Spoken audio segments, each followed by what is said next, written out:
Nakakita ka na ba ng game na sobrang wild to the point na isacrifice na most of his pieces just to earn the checkmate? For this video, I'm gonna show you one of the famous chess games in history. Tara, practice tayo. Lapit ka. Lapit pa. Huwag kang maya. Turuan kita.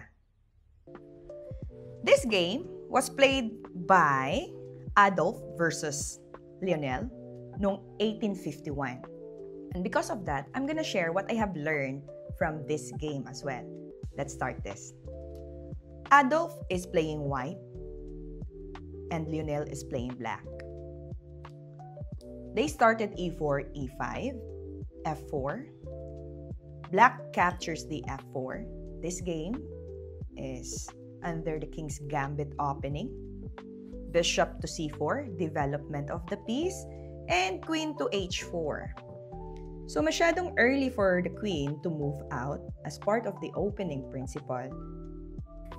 The white chose to move the king to f1, thinking that later on, he will be chasing the queen and it will lose the tempo.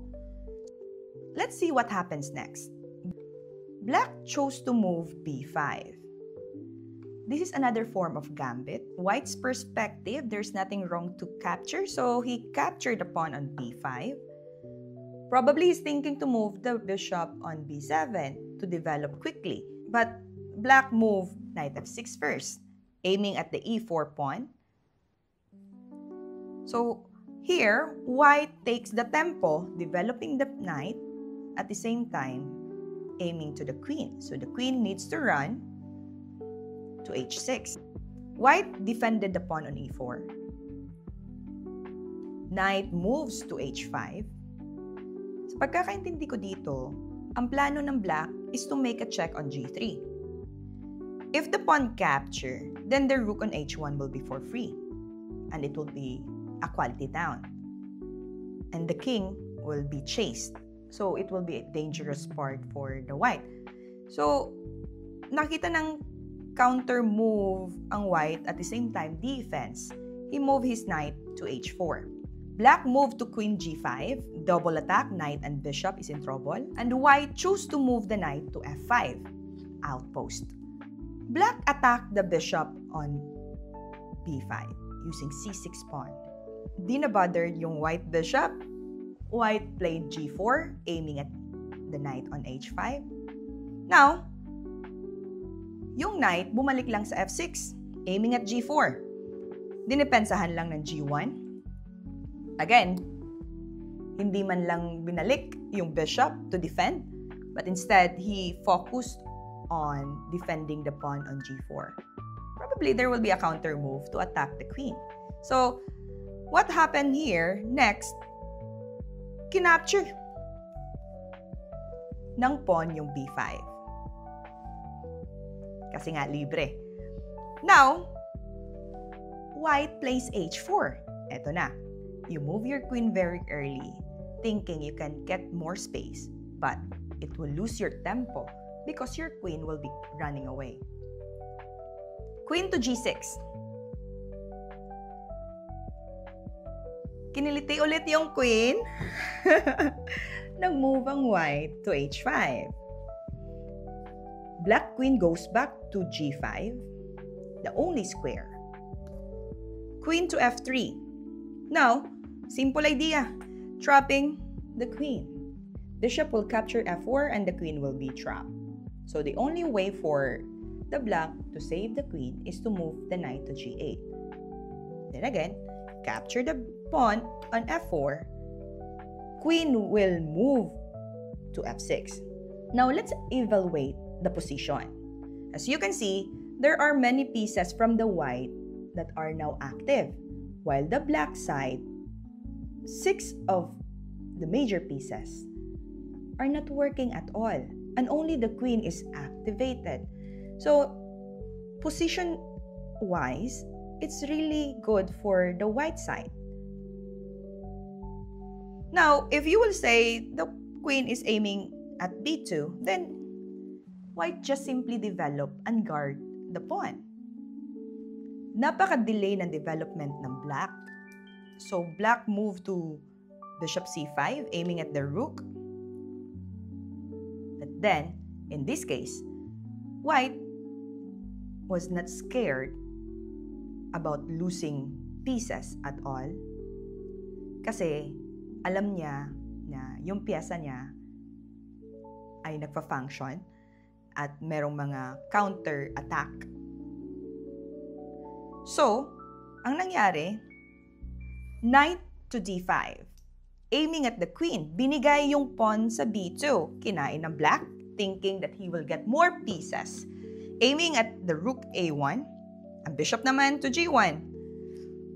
But white did not bother to defend any of those kasi he is focused to find the checkmate. What he did, he moved the bishop to d6. Again, binigay yung mga rooks. Okay lang sa kanya, walang problema as long as he will execute the checkmate soon. Now, bad move for the black kasi kinain yung rook sa g1. Position-wise, it's not really advantage for the black. So, white placed e5. Kinover lang niya yung diagonal ng queen, protecting g7. Now, since it's already blocked and he found the rook on a1 free, he captured again. Masyadong greedy ang itim. So, king moved to e2. Defending first. And there's no more check after that. Wala nang activity yung black, to be honest. So, he chose to move the knight a6. So, eto na. Set up position. Wala nang two rooks ang white. Walang bishop. Yung black naman, let's say, complete pa yung mga major pieces. Only two pawns were gone. But the position is very fatal. What happened was knight capture g7, check, forcing the black king to go to d8. And now, since white already gave a lot, there's no way to look back. He continued the plan to give all the way just to earn the checkmate. He found queen f6. Check. Knight capture, but it doesn't stop the checkmate. Bishop e7. So what's the lesson of this game? First, you have to learn how to follow the opening principle. And it's very important na alam mo yung linya ng bawat opening. So that when your opponent play tricks on you, you know how to counter back. Number 2, hindi lahat ng libre kailangan kunin. What do you mean by that? Sometimes, you have to pause and take time to understand bakit niya ibibigay yung piyesa na yon. Probably a blunder, lucky for you. But if the plan is very fatal, you have to avoid it. You can ignore the capture. And the third is, don't be scared to sacrifice. Minsan kasi yung kaba natin nauuna, kaya hindi natin nakikita yung mga brilliancy move. But actually, to be honest, yun yung pinakamagandang peak sa laro. Yun bang hindi takot mag-sacrifice as long as you really planned it well, not just careless sacrifice. So it takes a matter of experience, understanding, and siguro nandun na din yung attitude-wise that you have to overcome that fear. And then later part, you will really appreciate the game.